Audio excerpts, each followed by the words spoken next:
You are listening to Alex Nanlohi Podcast, to know the Lord and to make Him known.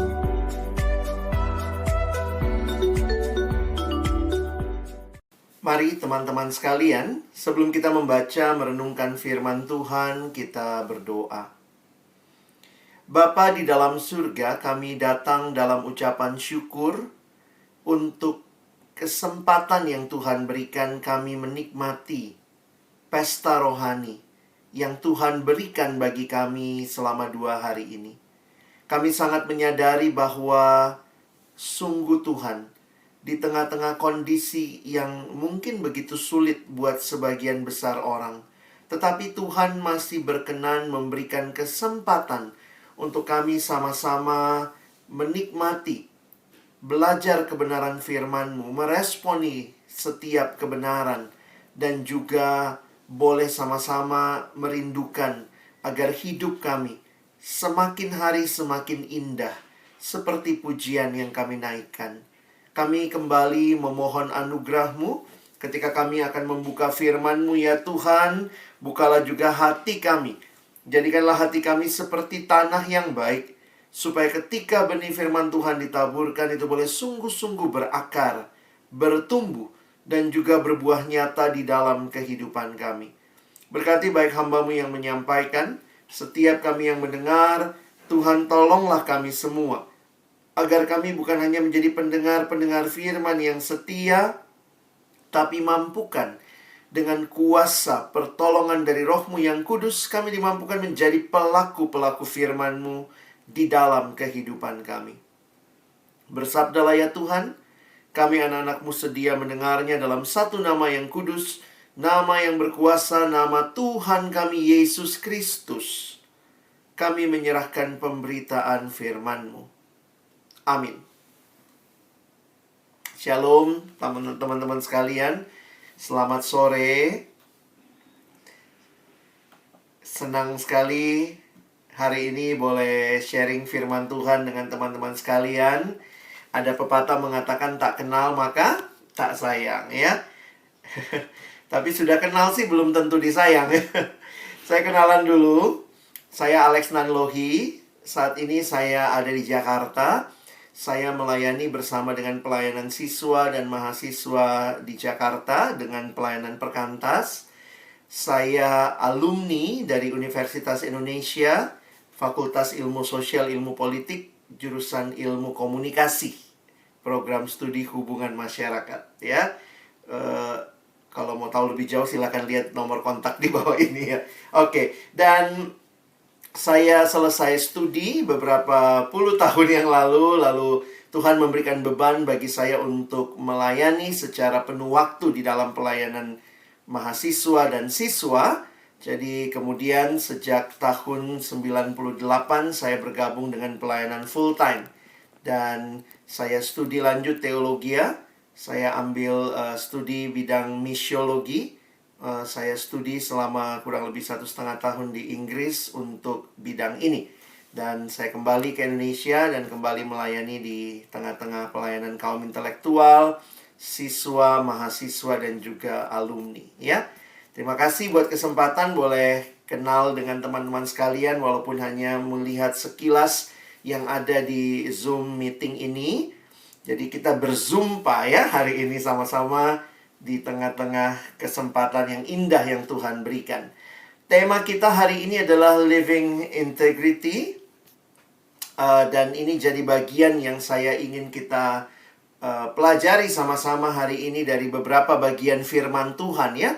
Nanti di akhir saya ada kesempatan untuk kita interaksi. Kalau mungkin ada hal-hal yang teman-teman ingin tanyakan, silakan, ya. Nah, saya mulai lebih dahulu dengan apa sih artinya integrity, ya. Jadi integrity itu sebenarnya akar katanya itu sama dengan integral. Wah, ini kalau kita main hitung-hitungan matematika, apa sih artinya integral? Nah, sebenarnya dalam bahasa yang lain, integral itu bisa dikatakan dengan istilah bulat, ya, bulat atau utuh. Jadi kalau ada orang yang bilang, wih kamu makin integral, ya itu berarti makin bulat ya. Nah, integral berarti bulat, utuh. Sehingga kalau kita berbicara integrity, seseorang yang hidupnya itu utuh, teman-teman, ya. Atau mungkin dalam bahasa yang lain ini ada definisi begitu ya. The quality or condition of being whole, undivided, completeness. Jadi orang yang mungkin kalau secara sederhana bisa kita gambarkan begini. Waktu dia ada di depan teman-temannya, dia ada di rumah, dia ada di gereja, dia ada di permainan sama teman-temannya. Itu hidupnya itu utuh, tidak terkotak-kotak, tidak terbagi-bagi, dan tidak memakai topeng ya. Kalau di gereja kayak topeng kudus-kudus, di persekutuan, di PMK kudus-kudus topengnya. Tapi nanti hari lain bukan demikian. Saya pikir bukan seperti itu hidup yang berintegritas. Integrity itu terkait dengan keutuhan. Sehingga dalam terjemahan dalam definisi yang lain ada yang menggunakan istilah ini. Integrity is doing the right things when no one is watching. Contoh ya, kalau orang nggak ngelihat bisa jadi ya kita buang sampah sembarangan. Tapi kalau ada orang lihat, sok-sok masukin cari tempat sampah begitu. Nah itu saya pikir orang hidupnya nggak utuh ya. Tidak menjadi apa adanya. Jadi sebenarnya dalam istilah yang lain juga ada yang mengatakan integrity, who you are when no one's looking. Siapakah dirimu yang sesungguhnya ketika tidak ada yang memperhatikan, tidak ada yang melihat. Nah, kita akan melihat bagian ini dalam satu perspektif dalam Alkitab. Sebenarnya banyak contoh ya. Tapi hari ini saya pilih ayat yang juga diusulkan dari panitia. Kita akan melihat di dalam kitab Efesus. Kalex ingin kita belajar dari Efesus pasal 5 ayat 1 sampai 14. Ayatnya cukup panjang. Kita akan lihat semua. Kalau kalian punya Alkitab cetak silakan dibuka. Kalau tidak saya sudah tulis ya. Ayat-ayatnya sudah ada di screen. Silakan teman-teman boleh ikuti ya. Perhatikan, saya akan mulai membaca. Sebab itu jadilah penurut-penurut Allah seperti anak-anak yang kekasih, dan hiduplah di dalam kasih sebagaimana Kristus Yesus juga telah mengasihi kamu dan telah menyerahkan dirinya untuk kita sebagai persembahan dan korban yang harum bagi Allah. Tetapi percabulan dan rupa-rupa kecemaran atau keserakahan disebut saja pun jangan di antara kamu, sebagaimana sepatutnya bagi orang-orang kudus. Demikian juga perkataan yang kotor, yang kosong atau yang sembrono, karena hal-hal ini tidak pantas. Tetapi sebaliknya ucapkanlah syukur. Karena ingatlah ini baik-baik, tidak ada orang sundal, orang cemar, atau orang serakah, artinya penyembah berhala yang mendapat bagian dalam kerajaan Kristus dan Allah. Janganlah kamu disesatkan orang dengan kata-kata yang hampa, karena hal-hal yang demikian mendatangkan murka Allah atas orang-orang durhaka. Sebab itu janganlah kamu berkawan dengan mereka. Memang dahulu kamu adalah kegelapan, tetapi sekarang kamu adalah terang di dalam Tuhan. Sebab itu hiduplah sebagai anak-anak terang. Karena terang hanya berbuahkan kebaikan dan keadilan dan kebenaran.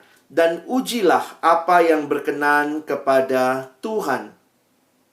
Janganlah turut mengambil bagian dalam perbuatan-perbuatan kegelapan yang tidak berbuahkan apa-apa, tetapi sebaliknya telanjangilah perbuatan-perbuatan itu.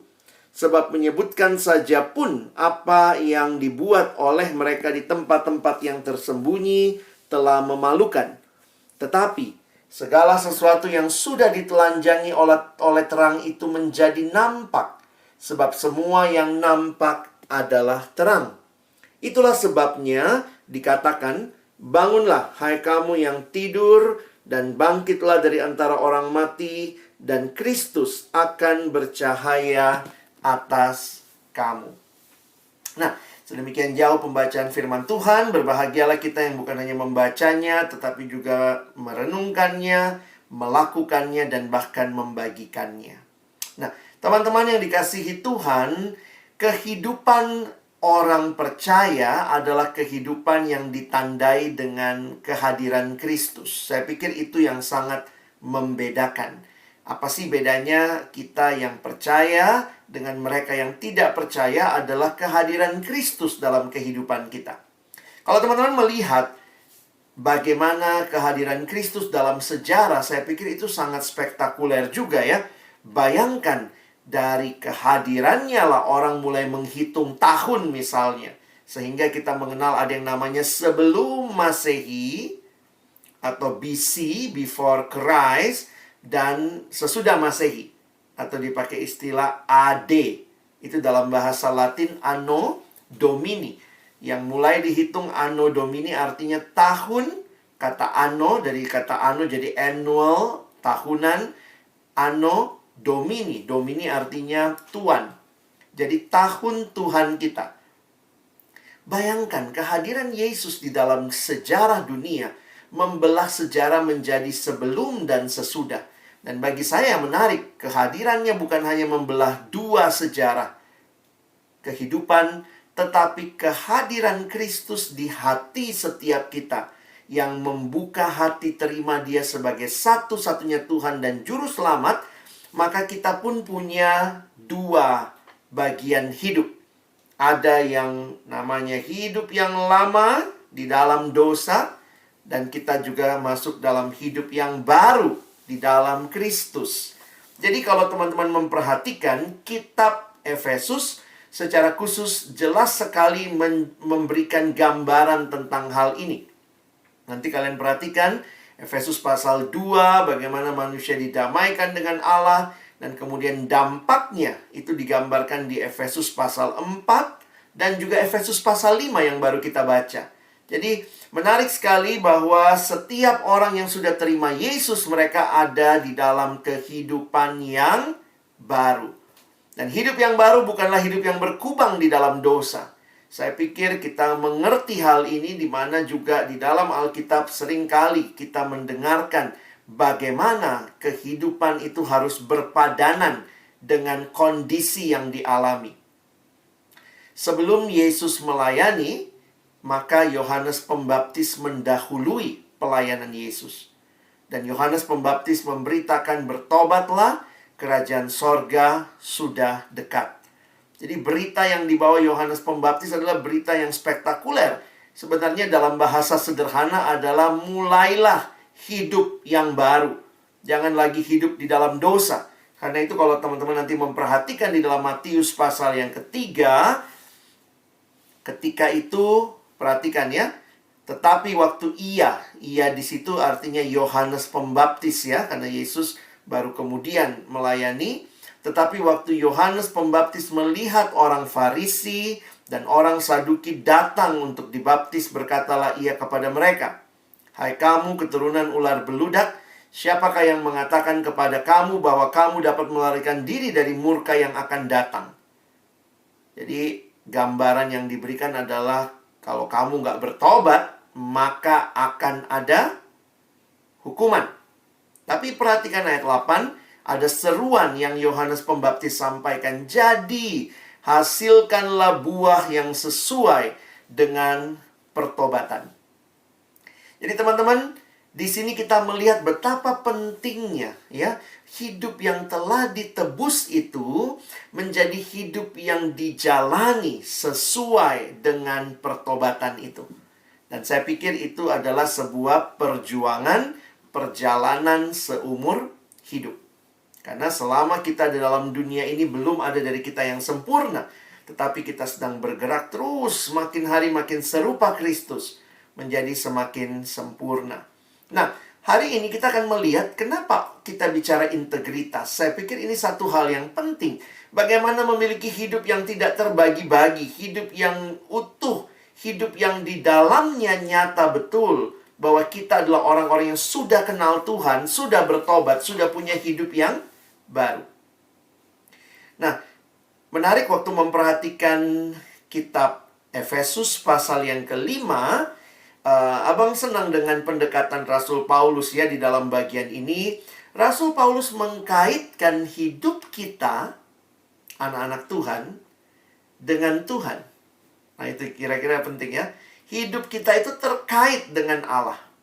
Jadi waktu saya mencoba merenungkan, memperhatikan, kalau kita mau bicara integrity, itu sangat terkait dengan siapa diri kita di hadapan Allah. Orang Kristen waktu berbicara integritas, hidup yang penuh integritas, itu tidak berbicara sekadar kita lakukan itu karena itu tuntutan moral, karena itu adalah virtue atau kebajikan yang indah. Tapi dasar yang diberikan adalah relasi dengan Tuhan. Nah, nanti kita coba lihat sama-sama ya. Nah, Kak Alex mau cerita dulu nih. Satu waktu saya pimpin retret anak SMP. Dan kalau pimpin retret anak SMP itu biasanya siapin slide banyak gambarnya begitu ya. Dan waktu itu saya tanya sama mereka. Saya bilang, saya akan tunjukkan gambar dan saya minta kalian meniru gambar ini. Ya, terserah kalian bisa tiru bunyinya, tingkah lakunya begitu ya. Nah, mungkin ini kalian kan bukan anak SMP, tapi boleh lah ya ikutan ya, nggak usah nyalain mic, nggak apa-apa. Tapi coba di tempat masing-masing ya. Kalau lihat gambarnya, kira-kira apa yang akan kalian tirukan dari gambar ini? Ya, kita mulai gambar pertama. Gitu ya. Mungkin ada yang udah begitu ya. Ya. Ini gambar tiger gitu ya. Gak tahu tuh ya, kita kayak kebiasaan bunyinya langsung wah, terus tangannya juga mesti begini ya, ikutan begitu. Oke, coba gambar berikut. Gimana niruinnya? Nah, ini kayaknya nggak ada bunyinya ya. Masa ada yang bunyinya cit cit cit, itu tikus sekali ya. Kalau rabbit itu biasanya kita langsung gini-gini ya. Kayak rabbit juga ya, mau lompat-lompat seperti itu. Nah, ini yang mungkin lebih banyak yang bisa kali ya. Coba tiruin ini. Mu gitu ya. Oke. Jadi kayaknya anak sapi ya banyak ya. Semua minum susu sapi ya. Jadi langsung tahu gimana menirukannya. Nah, teman-teman yang dikasihi Tuhan, kita bisa menirukan sesuatu itu karena kita kayaknya kenal ya. Kita tahu seperti apa kebiasaannya, kita tahu begitu ya. Nah, lalu kemudian waktu itu saya tunjukkan lagi satu slide untuk anak-anak SMP. Saya bilang, coba tirukan ini. Nah, ini bukan gambar teman-teman ya. Ini bukan gambar, tapi saya juga mau minta kalian untuk coba tirukan ya. Nah, saya lihat ya, ini gimana menirukannya.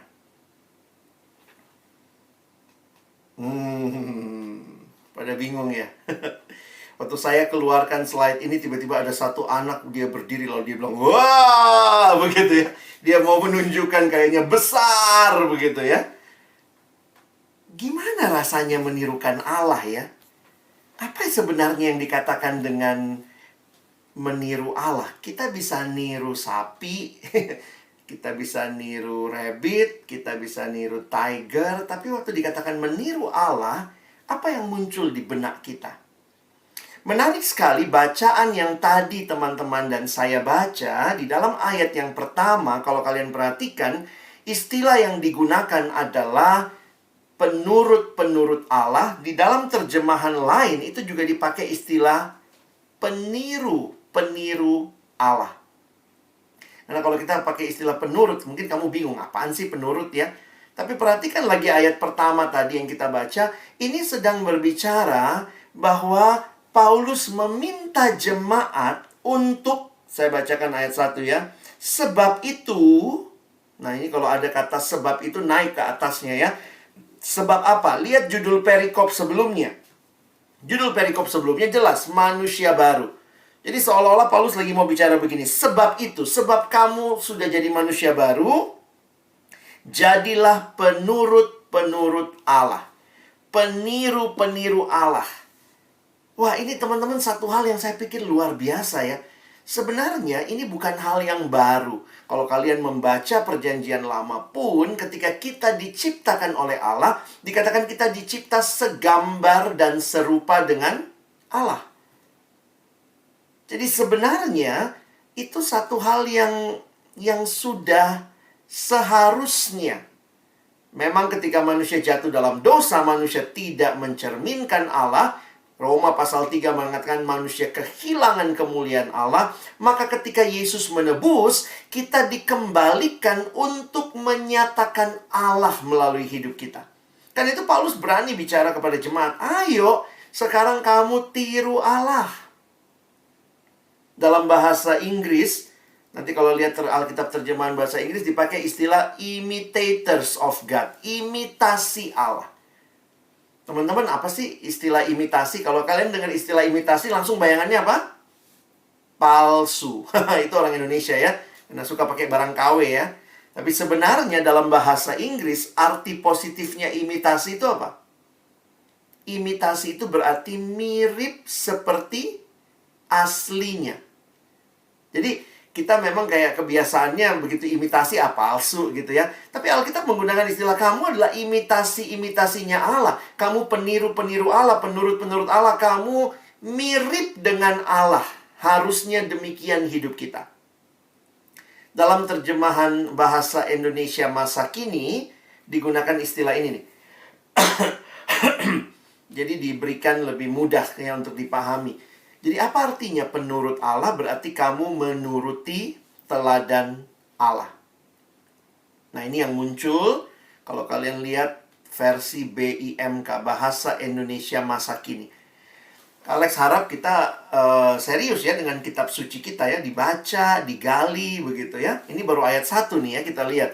Bahwa kalian adalah anak-anak Allah yang dikasihinya. Sebab itu kalian harus berusaha mengikuti teladan Allah. Teman-teman, jadi kalau kita bicara integrity, kalau memang ini dasarnya ya udah bukan hal yang kita bukan meniru iblis, kita bukan meniru dunia, harusnya kita meniru Allah, mengikuti teladan Allah. Secara sederhana harusnya ya mungkin gambarnya bukan ini ya, nggak ada gambar Allah ya. Allah adalah roh, tidak bisa digambarkan secara khusus. Tetapi, mari kita lihat teladannya bahwa apa yang diteladani dari Allah, saya pikir dalam hal ini lebih banyak memang bicara karakter. Karena Allah bukan fisik seperti kita. Jadi kalau niru Allah, mungkin kalian nanya, Allah model rambutnya apa gitu ya. Itu Allah nggak bicara model rambut, Allah nggak bicara bentuk muka, Allah nggak berbicara bentuk fisik ya, tetapi kita bicara karakter Allah. Sehingga teman-teman kalau memperhatikan ini, seharusnya kan hidup kita itu, kalau orang lihat kita, karena kita ini meniru Allah, siapa yang dia lihat? Harusnya Allah. Ada nggak temanmu di kampus gitu ya, yang waktu lihat kamu, Allah banget kau ya. Udah ada yang gitu ya? Atau waktu lihat kamu, jadi kan gimana ya kalau Kak Alex pikir, kan kita diciptakan segambar dan serupa dengan Allah. Waktu jatuh dalam dosa ditebus, dikembalikan lagi untuk meniru Allah. Harusnya waktu orang lihat hidup kita, siapa yang dilihat? Allah. Nah ini, ya saya suka bayangkan gini ya. Ada nggak ya misalnya kalian punya orang tua di rumah ya misalnya. Ini banyak yang masih di rumah kali ya. Ada nggak orang tua di rumah yang pingin banget anaknya makin hari makin mirip tetangga?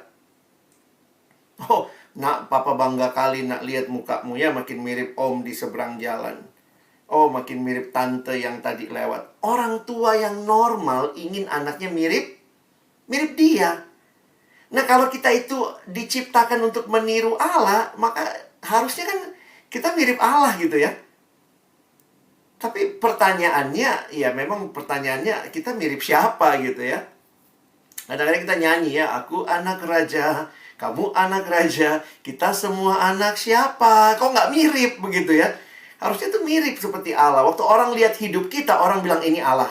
Ini pasti anaknya Allah nih. Ini anak Allah banget nih. Waktu orang lihat kamu, orang langsung bilang, Undip nih. Ini anak Undip nih. Anak FSM nih. Pasti nih. Kenapa? Karena ada karakter yang melekat, keundipanmu mungkin melekat begitu ya. Harusnya waktu orang lihat kita, orang langsung lihat ini anak Allah. Tapi kalau orang lihat hidup kita, waktu lihat hidup kita orang bilang, wah dasar kau anak setan, berarti kesetananmu lebih kelihatan begitu ya. Logikanya harusnya kehidupan kita yang sudah ditebus oleh Allah adalah hidup yang kembali mencerminkan Allah. Maka saya harus katakan identitas kita itu sangat terkait dengan Allah. Jadi ini dasar yang sangat penting buat integritas kita. Integritas kita didasarkan pada identitas kita dalam relasi kita dengan Allah. Nah ini kalau mau digali bisa panjang ya. Kak Alex coba gambarkan beberapa hal.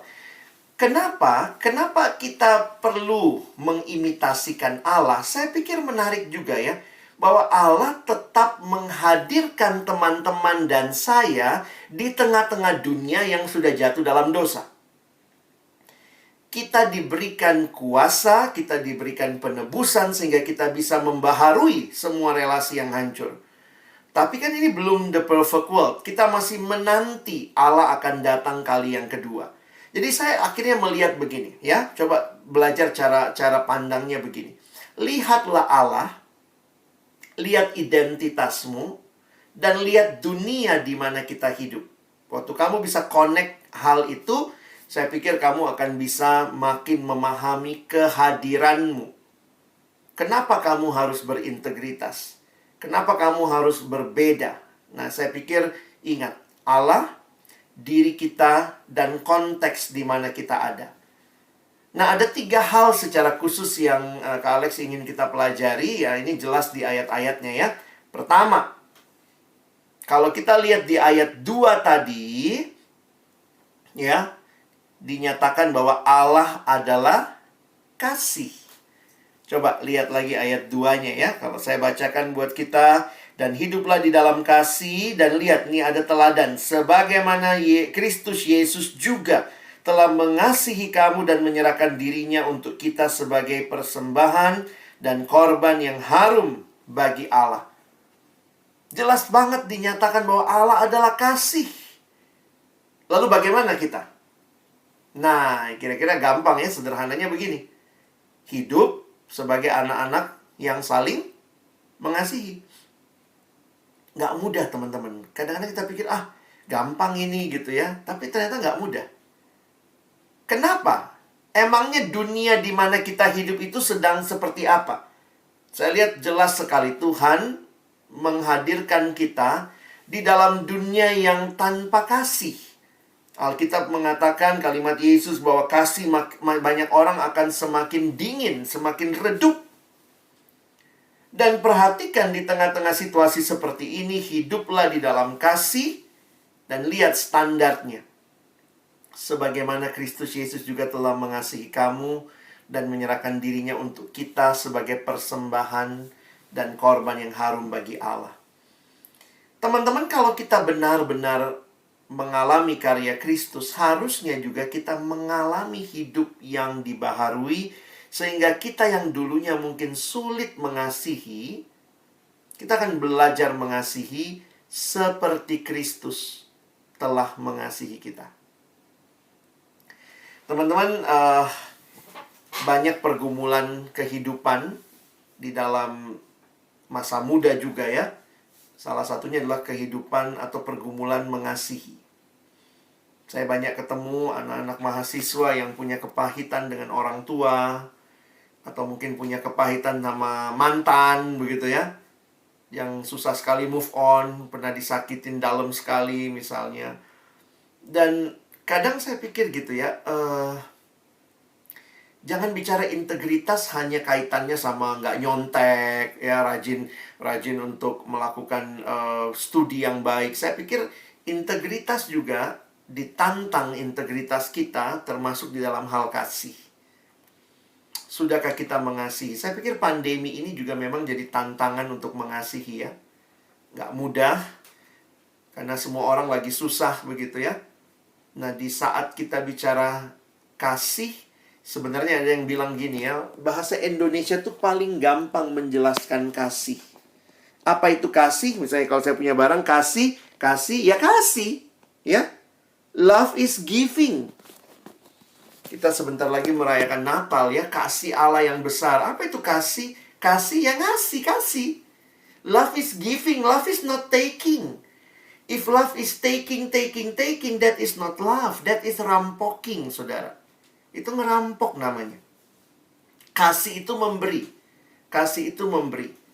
Dan waktu kita meniru Allah yang adalah kasih, pertanyaannya, apakah kita juga sudah belajar mengasihi? Memang tidak mudah, seringkali waktu akan membuktikannya. Kalau kita punya kepahitan mungkin sama orang tua, kita punya kepahitan sama saudara kita, kadang-kadang nggak mudah mengampuni, itu sulit banget ya. Tapi bukan tidak mungkin. Kadang-kadang banyak orang cuma fokus sama sulit gitu ya. Aduh kak, mengampuni itu sulit banget. Bukan cuma sulit, bahasa Inggrisnya sulit gitu ya. Saking sulitnya. Tapi pertanyaannya adalah, kita telah diampuni oleh Kristus. Makanya lihat ayat ini ya. Bagi saya ayat ini kayak menempelak. Sebagaimana Kristus Yesus juga telah mengasihi kamu. Jadi kadang-kadang kita bilang, maunya gini, Tuhan, kalau saya bikin salah, Tuhan ampuni saya ya. Tapi kalau orang lain bikin salah, sorry Tuhan, saya nggak kayak Tuhan hatinya. Wah, saya susah sekali mengampuni. Tuhan mau katakan, kalau kamu minta diampuni, harusnya kamu pun belajar mengampuni orang lain. Nah, ini integritas juga ini ya. Hidup yang utuh, yang di depan dan di belakang bisa bicara yang sama. Tuhan tolong saya mengampuni, Tuhan tolong saya mengasihi. Nah, berikutnya. Ayat 3 sampai ayat 7, kalau kalian dalami, kalian akan melihat bahwa ini bicara tentang Allah yang kudus. Menarik sekali di dalam bagian awal ini ya. Kalau teman-teman perhatikan itu ya, digambarkan. Ayat 3 sampai ayat yang ke-7. Tetapi percabulan, rupa-rupa kecemaran, dan seterusnya. Dikatakan, disebut saja pun jangan ada di antara kamu. Jadi boro-boro dilakukan ya. Paulus mengatakan, disebut saja pun jangan. Kalau Allah kita kudus, bagaimana dengan kita? Ya harusnya kita kudus juga dong ya. Masa Allah kita kudus, kitanya kudis? Nggak matching teman-teman ya. Misalnya ya, kalau kita bicara kekudusan, ya harusnya kita kan mirip Tuhan ya. Jangan makin mirip hantu gitu ya. Makin katanya kenal Yesus, tapi ya tidak berjuang hidup kudus. Belum ada yang sempurna. Tapi berarti pertanyaannya, apakah kita mau berjuang untuk hidup dalam kekudusan? Karena Tuhan kasih kekuatan, Tuhan kasih rohnya yang kudus untuk kita hidup kudus. Kenapa? Karena realitanya kita ada dalam dunia yang tidak kenal kekudusan, dunia yang tanpa kekudusan, dunia yang cemar. Nah teman-teman, kalau perhatikan di ayat yang ketiga misalnya, bagi saya menarik ya, memperhatikan bahwa hal-hal kudus ini dikaitkan banyak juga dengan kesucian seksual. Jadi kalau kalian perhatikan di dalam ayat yang ketiga misalnya, kata percabulan itu dipakai istilah porneia. Dari kata itulah muncul kata porno, ya, porneia. Jadi sebenarnya percabulan itu bicara tentang sesuatu yang tidak pantas, tidak seharusnya. Lalu menjadi pornografi. Karena yang tidak seharusnya itu digrafi, ditulis, digambar. Jadi tulisan, jadi cetakan, jadinya pornografi. Ya, itu dari sini ayatnya. Jadi kalau orang bilang nggak ada di Alkitab bicara pornografi, ya lihat ini. Ini bahkan porneia, rupa-rupa kecemaran, keserakahan. Tuhan merindukan kalau Dia kudus, kita pun harusnya punya integritas dalam kehidupan seksual kita. Lalu perhatikan ayat 4. Ternyata kaitannya juga dengan perkataan. Wah, ini menarik teman-teman ya. Karena ternyata salah satu top 10-nya dosa di perjanjian baru itu dosa perkataan. Hati-hati dengan perkataannya. Demikian juga perkataan yang kotor, yang kosong, yang sembrono. Karena hal-hal ini tidak pantas. Lalu dikasih solusinya ya. Bagaimana supaya nggak ngomongnya seperti itu? Ucapkanlah syukur. Lalu gambaran lebih jauh.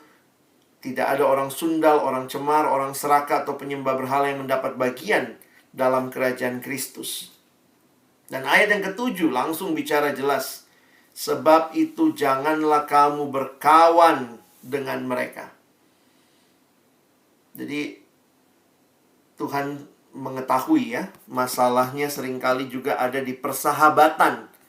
Persahabatan seperti apa yang kita bangun? Persahabatan yang saling merusak? Kalau itu yang terjadi ya sangat menyedihkan. Tapi harusnya persahabatan yang saling membangun di dalam Tuhan. Ya, jadi itu yang harusnya jadi kerinduan kita. Jadi nanti periksa juga ya integritas kita dalam hal-hal berkaitan dengan seksual kita, perkataan-perkataan kita, perilaku-perilaku kita. Itu seharusnya menunjukkan bahwa Allahku Allah yang kudus. Maka saya anaknya pun saya akan berjuang hidup kudus. Allah adalah kasih. Hiduplah sebagai anak-anak yang kekasih. Allah adalah Allah yang kudus. Hiduplah sebagai anak-anak yang kudus. Yang terakhir, Allah adalah terang. Nanti teman-teman lihat ini ayatnya yang lebih panjang, ayat 8 sampai ayat 14. Dan jelas sekali dikatakan hiduplah sebagai anak-anak terang. Lalu kalau begitu, kenapa demikian? Karena realitanya kita ada dalam dunia yang dikatakan gelap. Gambaran ini menarik sekali.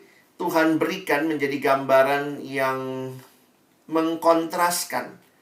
Bagaimana gelap itu menggambarkan dosa dan terang menggambarkan Allah yang mengenyahkan kegelapan.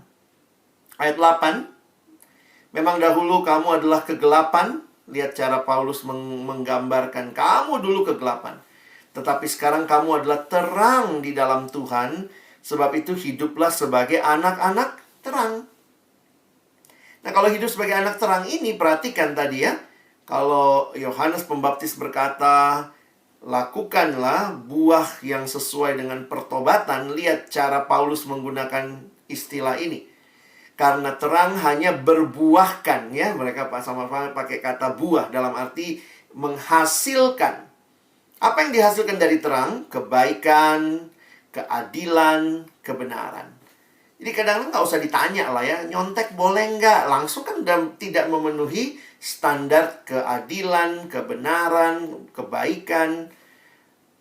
Kita bisa menilai dari sini. Karena bukan lagi gelap jadi bagian kita. Ayat 10 mengatakan, dan ujilah apa yang berkenan kepada Tuhan.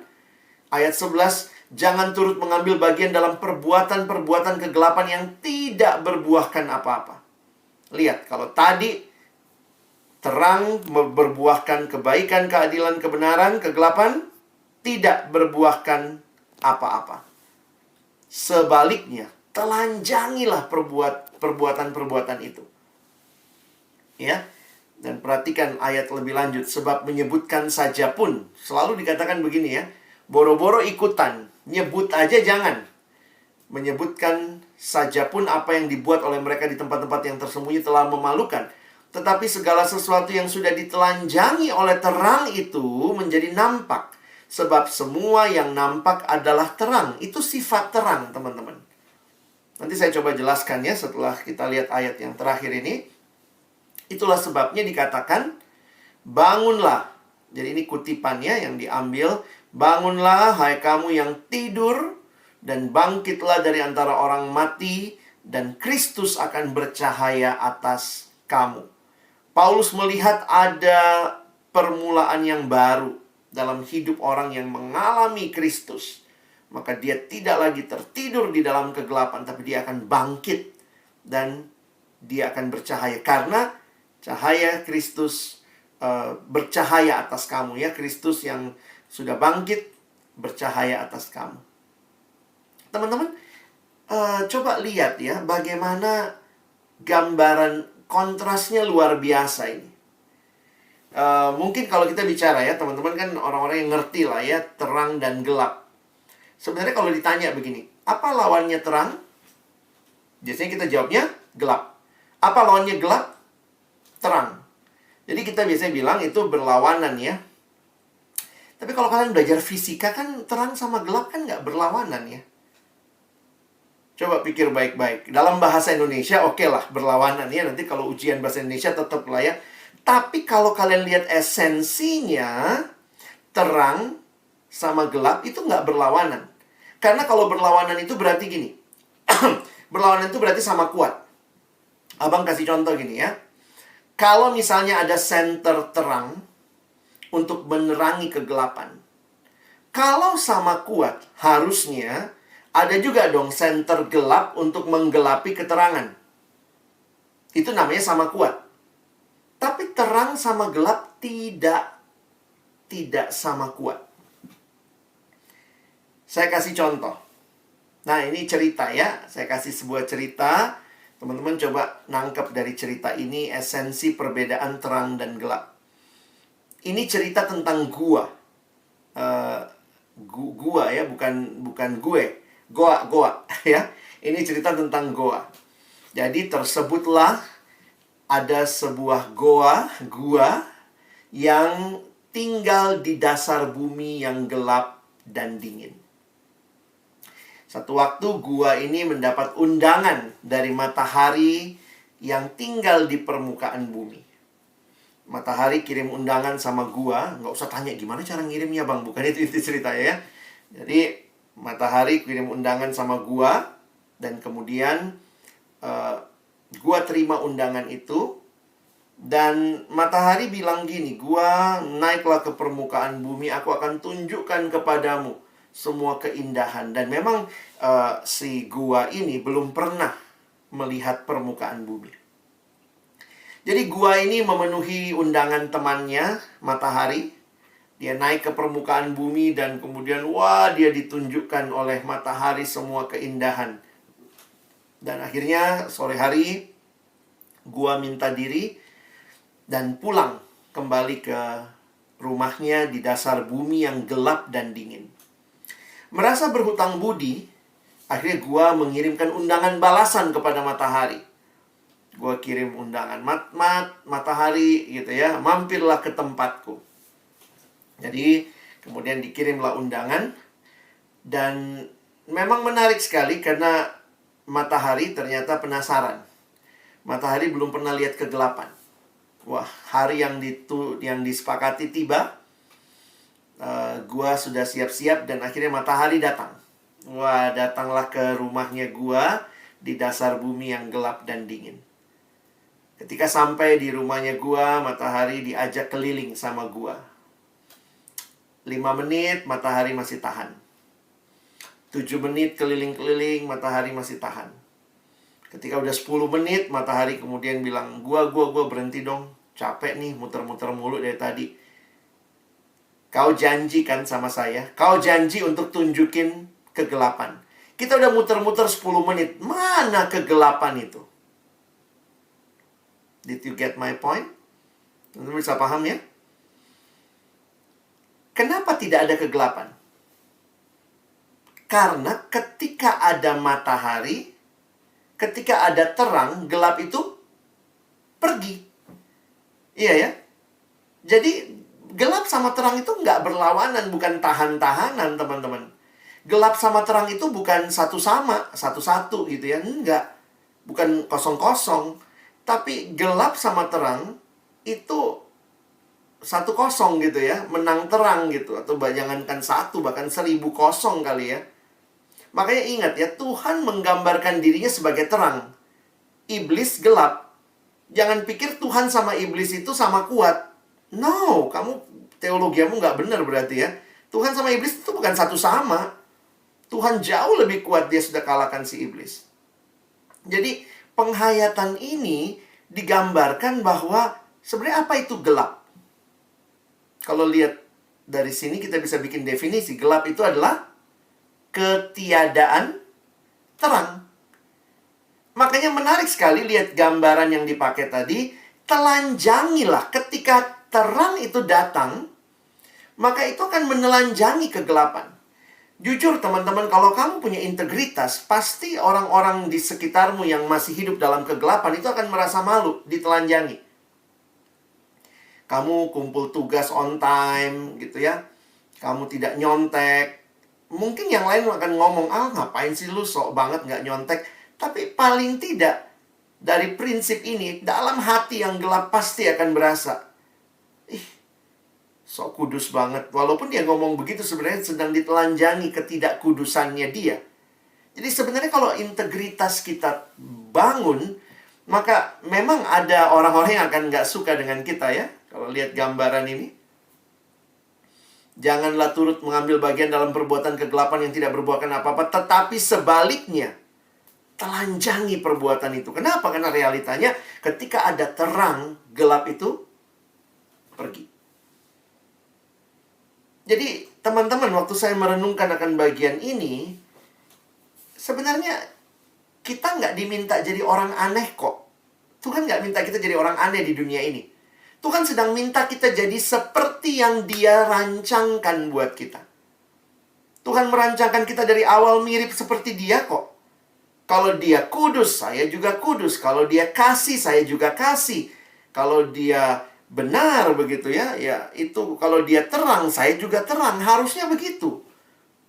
Memang yang merusak semua ini dosa ya. Nah karena ini teman-teman, sebelum kita diskusi gitu ya, sebagai respon, ingat ayat ini ya. Kalian adalah anak-anak Allah yang dikasihinya, sebab itu kalian harus berusaha mengikuti teladan Allah. Bagaimana kita memelihara relasi dengan Tuhan? Saya pikir ini jadi bagian yang penting bagi kehidupan kerohanian kita. Kalau identitas kita terkait dengan Tuhan, maka saya semakin mengerti identitas saya waktu saya makin kenal Tuhan. Jadi relasi dengan Tuhan itu bukan hal optional ya. Ya boleh iya, boleh enggak gitu ya. Tapi itu kebutuhan. Saya ingat gambaran yang diberikan oleh seorang bernama Dawson Trotman. Bapak Dawson Trotman ini menggambarkan hidup orang Kristen yang taat. Dia menggambarkan dalam ilustrasi yang dia sebut dengan ilustrasi roda. Kenapa? Karena gambarnya kayak roda ya. Makanya dia bilang di dalam roda itu yang muter apanya sih? Porosnya.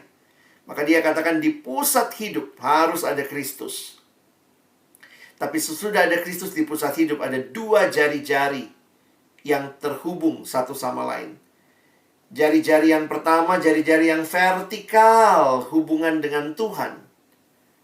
Jari-jari yang kedua yang horizontal, hubungan dengan sesama. Yang vertikal hubungan dengan Tuhan, maka bangunlah saya bicara sama Tuhan, namanya doa. Tuhan bicara kepada saya melalui firman.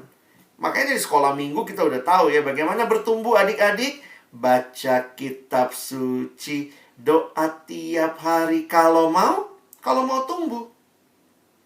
Teman-teman, kita perlu kenal Tuhan, bukan sewaktu-waktu. Jangan rajin baca Alkitab kalau mau ujian masuk undip. Wah, rajin baca Alkitab. Kalau udah masuk, mulai malas begitu ya. Kita jadi tukang nyogok Tuhan. Kita bukan menikmati relasi dengan Tuhan, tapi kita jadikan Tuhan seperti alat untuk mencapai yang kita mau. Relasi dengan Tuhan adalah sebuah kebutuhan. Kita butuh bicara dengan Tuhan, kita butuh dengar firman-Nya, dan relasi ini juga ditambah dengan relasi dengan sesama. Yang horizontal, ada dua. Yang pertama, ke dalam, dengan sesama orang percaya kita harus rajin bersekutu. Dan dengan mereka yang belum percaya, orang-orang yang ada di luar sana, kita hadir bersaksi. Jadi, sebenarnya kalau kita bangun terus pengenalan akan Tuhan, kita maksimalkan relasi pribadi dengan Tuhan dalam doa, saat teduh kita, baca kitab suci, dan kita bangun persekutuan ya. Kita juga memanfaatkan, saya pikir nggak semua kampus di Indonesia punya PMK seperti ini. Ini kesempatan yang Tuhan berikan untuk bagaimana kamu bisa jadi orang yang berintegritas ya. Tuhan katakan kenal aku, makin kamu kenal aku, kamu akan makin mengerti tujuan hidupmu dan tahu mengapa kamu harus berintegritas. Dan akhirnya kita jadi mengerti ya, hidup berbeda dengan dunia. Saya pikir Tuhan sudah ingatkan ini sama kita ya berkali-kali ya. Kamu ada di dalam dunia, kata Tuhan Yesus, Yohanes 17, tapi kamu bukan dari dunia. You are in the world, but you are not of the world. Seringkali gambaran ilustrasi ini ya, sering dipakai. Ilustrasi ikan, ya. Katanya menarik ya kalau melihat ikan itu. Ada dua hal yang bisa kita pahami tentang ikan. Pertama ya, ikan itu katanya seumur hidup. Ikan yang hidup itu seumur hidup akan berenang melawan arus. Jadi hanya ikan mati itu yang ikut arus ya. Tapi ikan yang hidup sebenarnya akan selalu berenang melawan arus. Kita tidak diminta untuk jadi sama dengan dunia. Ketika dunia semua nyontek, apa kita ikutan? Enggak lah. Ketika semua pornografi, kita mesti ikut. Ketika semua orang mengatakan lakukan apa yang kamu mau, just follow your heart, ikuti kata hatimu, apa itu harus kita ikuti? Orang Kristen pilihannya bukan follow your heart, follow God's word. Hati kita sudah tercemar dosa, banyak keinginan kita nggak benar. Not follow your heart, follow God's word. Hidup beda dengan dunia. Hati-hati ketika falsafah dunia kita telan bulat-bulat. Lalu ikan juga yang kedua bagi saya menarik begini ya.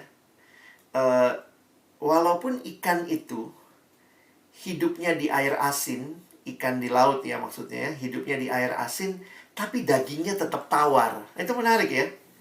Saya pikir ini juga jadi pengingat buat kita. Jadi nggak ada kan orang pergi mancing di laut, dapat apa lu? Ikan asin, nggak ada ya. Ikan walaupun dia hidup di laut yang airnya asin tapi dagingnya tetap tawar, itu berarti menggambarkan ya kita bisa kok hidup dengan tidak terkontaminasi ya. Dari gambaran ikan ini jadi belajar beberapa hal. Bagaimana kita mewujudkannya ya? Bagaimana mungkin dengan caramu belajar ya? Cara belajarmu, teman-teman sekarang kan kita lagi masa-masa belajarnya online. Kalian yang paling ngerti lah. Abang jujur aja saya nggak terlalu banyak ngerti pelajaran online. Kira-kira pitfallnya di mana, jebakannya di mana, bisa curangnya di mana. Kalian yang paling tahu. Bisa curang begitu rupa, bisa manipulasi. Tapi apakah itu kehidupan anak Tuhan? Saya harap kita tidak juga jadi orang-orang yang memang situasi pandemi ini kan membuat kita dipaksa belajar online. Saya ngelihatnya offline ada pitfallnya, ada jebakannya, ada tantangannya. Demikian juga online ada tantangannya. Kalau offline orang bisa nyontek di kelas, tapi mungkin waktu online pun kita bisa nggak jujur, kita bisa nggak serius ya. Dan saya pikir ini jadi hal yang harus teman-teman dan saya waspadai, karena kita tidak mau hidup seperti dunia. Bagaimana cara bergaul kita? Kalau kalian mungkin sudah pacaran juga, bagaimana cara berpacaranmu? Saya pikir integritas itu banyak aspek ya. Dan hari ini, waktu kita lihat dasarnya, kita diingatkan bahwa ada Allah yang telah menebus kita, memanggil kita, yang merindukan kita bukan makin mirip dunia, tapi makin mirip Dia. Kita itu peniru-peniru Allah, mengikuti teladan Allah. Dan waktu engkau hidup di dalam dunia tanpa kasih, biarlah kamu dan saya hadir membagikan kasih itu. Dunia hidup dalam kecemaran, biarlah engkau dan saya belajar menunjukkan apa artinya hidup benar, apa artinya hidup kudus. Dunia hidup dalam kegelapan, biarlah engkau dan saya jadi alat Tuhan membawa terang itu, bahkan menerangi kegelapan di sekitar kita. Lewat cara kita belajar, cara kita bergaul, cara kita berpacaran. Lihat gambar ini ya. Ini sebenarnya kampanye True Love Waits. Ada kalimat kecil di bawahnya. Apa tuh? Save it until marriage. Ya, perlu digedein tuh baru kelihatan ya. Kasih yang sejati itu menunggu. Ya. Jadi jangan buka kado sebelum ulang tahun ya. Save it until marriage. Nah, ini bagian yang perlu kita ingat. Nah, apa refleksi kita setelah mendengar semua ini? Saya pikir living dengan integrity ini bukan hal yang mustahil buat kita yang percaya. Tapi kita yang sudah diselamatkan, kita yang sudah diberikan hidup yang baru, bahkan kita diberikan anugerah oleh Tuhan untuk menjadi serupa dengan Dia. Memperkenalkan diri Allah melalui hidup kita, memancarkan Allah yang hidup di dalam kita. Kiranya hidup kita yang cuma satu kali ini bukan menjadi hidup yang makin mirip dunia, tapi makin mirip Allah. Hidup yang cuma satu kali ini, biarlah bukan menjadi hidup yang mempermalukan Allah, tapi menjadi hidup yang mempermuliakan Allah. Tuhan menolong kita, bukan cuma jadi pendengar, tapi jadi pelaku-pelaku firman. Amin.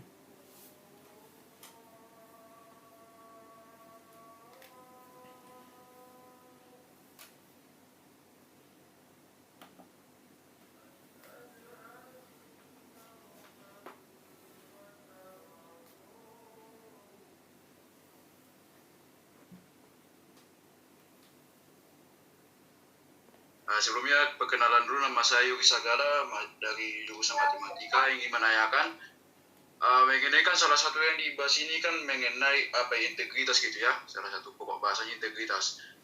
Saya mengenai hal ini kan pernah ada pembahasan bahwa dosa manusia itu kalau di bahasa Yunani dikatakan hamartia, yang diaplikasi itu dari permasalahan panahan kan, kalau hamartia ini meleset gitu. Nah, pertanyaannya kan kalau sekali kita memanah kan sasaran ini sudah meleset sangat jauh. Kembalinya bagaimana lagi nih kalau sangat jauh kita, kalau melesetnya sudah sangat jauh, bukan lagi pada sama dia udah tempat lain gitu. Bagaimana kembalinya lagi? Demikian. Baik, terima kasih. Di dalam Alkitab itu istilah hamartia itu yang tadi Yuri sampaikan itu adalah perumpamaannya. Jadi hamartia bisa diterjemahkan dengan pelanggaran, bisa diterjemahkan dengan dosa. Nah, perumpamaan untuk menggambarkan hamartia itulah gambaran meleset dari sasaran. Nah, jadi di dalam kekristenan kita mengerti bahwa Yesus sudah menebus kita menjadi juru selamat yang membawa kita kembali. Jadi di dalam Kristuslah ada pemulihan, ada pengharapan, ada pembaharuan, dan itu total. Jadi saya pikir itu yang perlu kita hayati. Jangan hanya melihat ilustrasinya lalu membayangkan ilustrasinya sudah jauh sekali meleset, tapi lihatlah juga bahwa kasih karunia Allah dalam Yesus itulah yang memberikan kepada kita pembaharuan, pemulihan. Jadi tidak ada dosa yang tidak bisa diselesaikan oleh Kristus. Dia sudah tanggung semua di kayu salib. Nah, karena itu dia memberikan hidup yang baru bagi kita. Nah, hidup baru ini adalah sebuah hidup yang di dalamnya kita diarahkan kembali kepada apa yang menjadi tujuan Allah bagi kita. Nah, itulah yang kita bahas ya. Hari ini kita bahas, nanti kalau teman-teman bisa baca di Efesus 4, Efesus 5 gitu ya. Tapi dasarnya itu ada di Efesus 2, di mana kita berdosa, harusnya dihukum, tapi Kristus menebus kita. Jadi tidak ada dosa yang tidak ada pergumulan dosa yang Tuhan tidak bisa selesaikan. Dan itu bagi saya menjadi kenyataan yang indah dalam hidup beriman kita. Ada juru selamat. Yesus datang sebagai juru selamat. Di dalam kepercayaan yang lain, diri sendiri yang berusaha menyelamatkan. Di dalam kekristenan, Yesus yang datang jadi juru selamat. Jadi itu yang bagi saya menjadi jawaban bagi pergumulan dosa kita yang sudah hamartia yang terjadi. Kira-kira begitu? Ya, berarti kalau prosesnya melalui Yesus ini kita mengalami kelahiran kembali gitu maksudnya Pak ya? Iya, betul. Ya, Yesus cukup, memberikan awal yang baru buat kita ya. Oke. Ya, cukup. Terima kasih Pak. Sama-sama.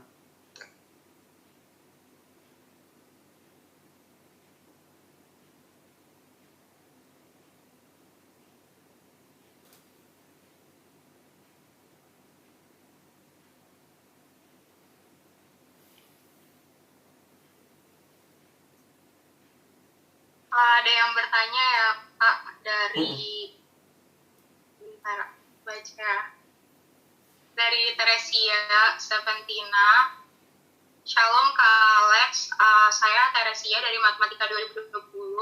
Izin bertanya Kak, bagaimana cara kita sebagai anak Tuhan membedakan antara suara hati dengan suara Tuhan? Makasih Kak Alex. Iya, thank you. Di dalam kehidupan kita, yang menjadi patokan yang penting adalah firman Tuhan. Sebenarnya ada 3 hal ya. Kalau saya lihat ada 3 hal yang Tuhan berikan bagi kita untuk kita menjalani hidup beriman kita. Yang pertama, Tuhan berikan kepada kita Roh-Nya yang kudus. Roh Kudus adalah pribadi Allah, dirinya Allah yang diberikan menyertai setiap kita yang percaya kepada Dia. Jadi, Roh Kudus ini akan memimpin kita. Yang kedua, Allah berikan firman-Nya.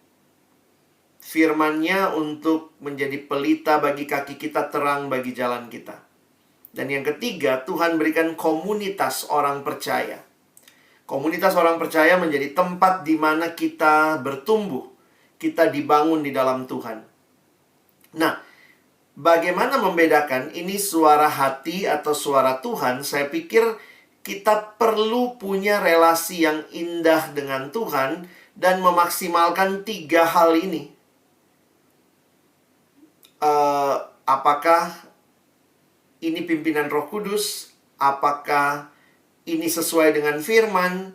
Apakah ini juga dapat peneguhan dari komunitas? Jadi saya melihatnya di dalam banyak kesempatan ya memang harus diuji. Dan bagaimana kita tahu apakah ini dari Tuhan atau tidak? Saya pikir dalam proses ini kalian akan makin bisa paham. Misalnya, ya mungkin kalimat sederhana saya begini. Banyak orang mau tahu suara Tuhan, kehendak Tuhan, tapi nggak mau buka Alkitab. Gimana cara? Jangan mimpi mengetahui kehendak Tuhan, memahami rencana Tuhan kalau kita dengan Alkitab yang tertutup. Jangan mimpi memahami kehendak Allah dengan Alkitab yang tertutup. Jangan mimpi memahami kehendak Tuhan, pimpinan Tuhan kalau kita mengeraskan hati untuk tidak mau dipimpin Roh Kudus. Itu contohnya seperti apa ya? Banyak lah contoh ya. Misalnya, suara hatiku kok kayaknya cantik kali yang nggak Kristen ini, bukan satu agama dengan kita, tapi kayaknya hatiku, aduh, apa ini suara Tuhan ya?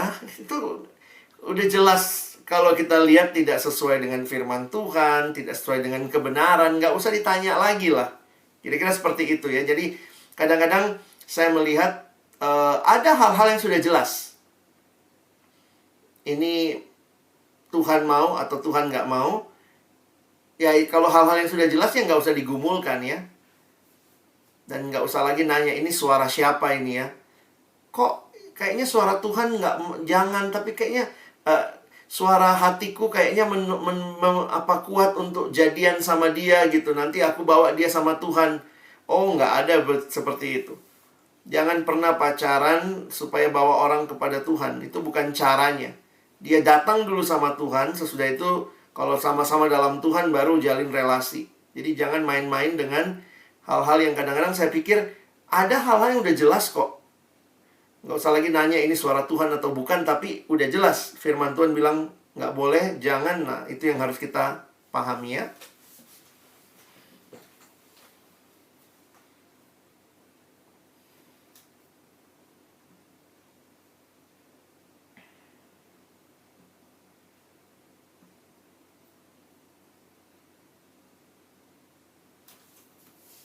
Dari sini aja, dari sini. Oke. Shalom Kak Alex. Ya, shalom.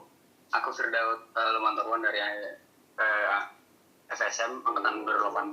Aku yang bertanya Kak, ketika di mana kita kita di dunia ini kan sebagai terang dunia seperti itu kan Kak, terang dunia. Nah, ketika kita dihadapkan dengan keadaan kegelapan yang cukup mencekam seperti itu, di mana lingkungan kita itu sudah cukup sudah cukup rusak lah seperti itu Kak. Tapi dalam lingkungan kita itu kita menjadi terang gitu Kak. Tapi karena kita karena lingkungan kita terlalu gelap atau gimana gitu Kak, apakah kita harus tetap berada di dalam kegelapan itu atau mencari ke tempat yang lebih terang seperti itu Kak? Baik. Itu mungkin Kak. Thank you, Daus, pertanyaannya. Sama-sama. Ada hal yang menarik sebenarnya di dalam kehidupan kita, bahwa kita disebut anak-anak terang. Kita disebut anak-anak terang, dan bahkan Tuhan Yesus pun menyebut kamu adalah terang dunia. Tetapi di dalam Injil Yohanes pasal 8, Yesus juga berkata, akulah terang dunia. Jadi muncul pertanyaan, yang terang dunia itu siapa? Yesus atau kita? Nah, penjelasan teologisnya bahwa Yesus sumber terang. Sementara kita ini adalah terang dunia, tapi bukan sumber terang. Jadi secara sederhana, bagaimana supaya kita bisa terus bersinar terang? Kita harus punya relasi dengan sang sumber terang itu. Nah,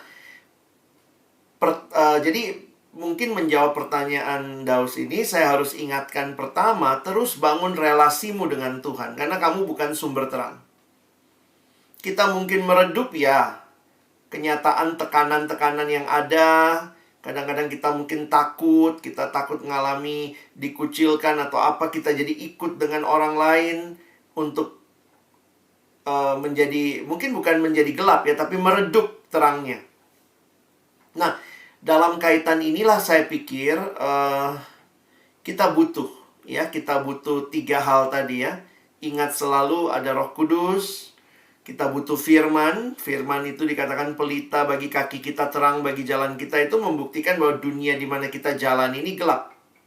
Gimana supaya nggak terantuk? Pakailah firman Tuhan.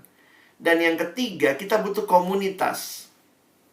Jadi bagi teman-teman ya, banyak yang waktu masuk dunia alumni mungkin pertanyaan seperti yang Daus tanyakan itu semakin real.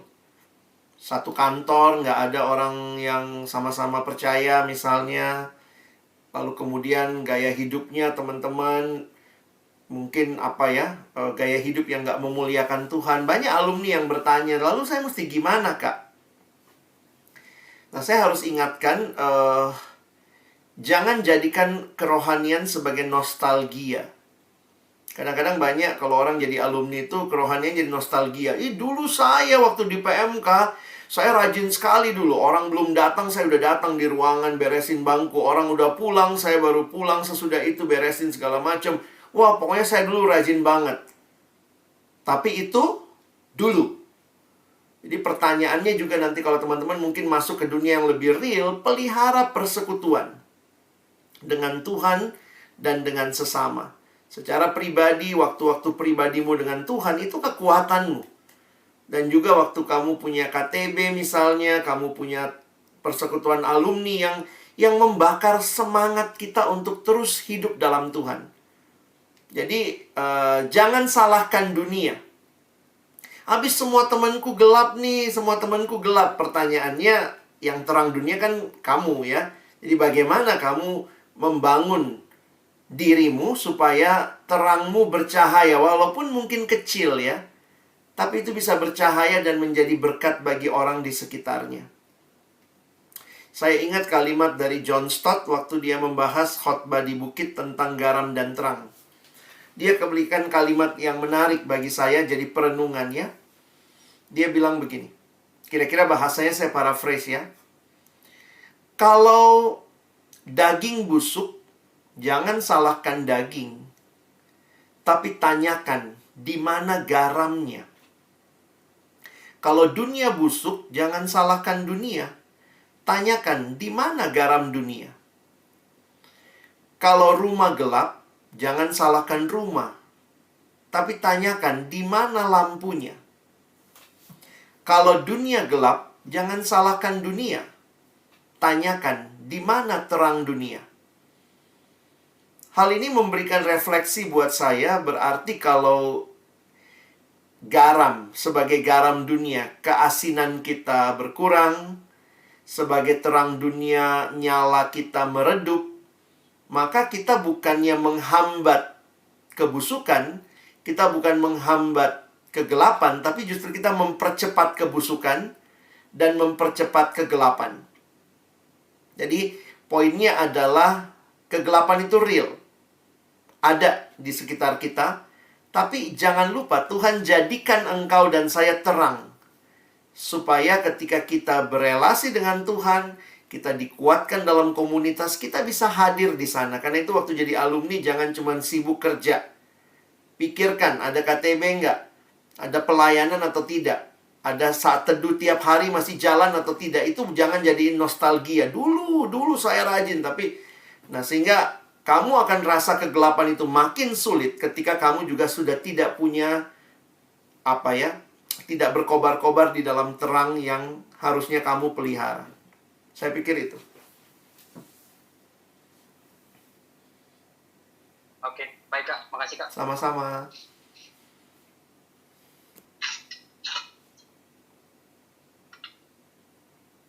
Tema kita hari ini Living Integrity. Arti dari utuh itu adalah melakukan yang benar tanpa dilihat orang. Nats yang diambil Efesus 5 ayat 1-14. Di situ kita diminta oleh Paulus untuk menjadi penurut-penurut Allah,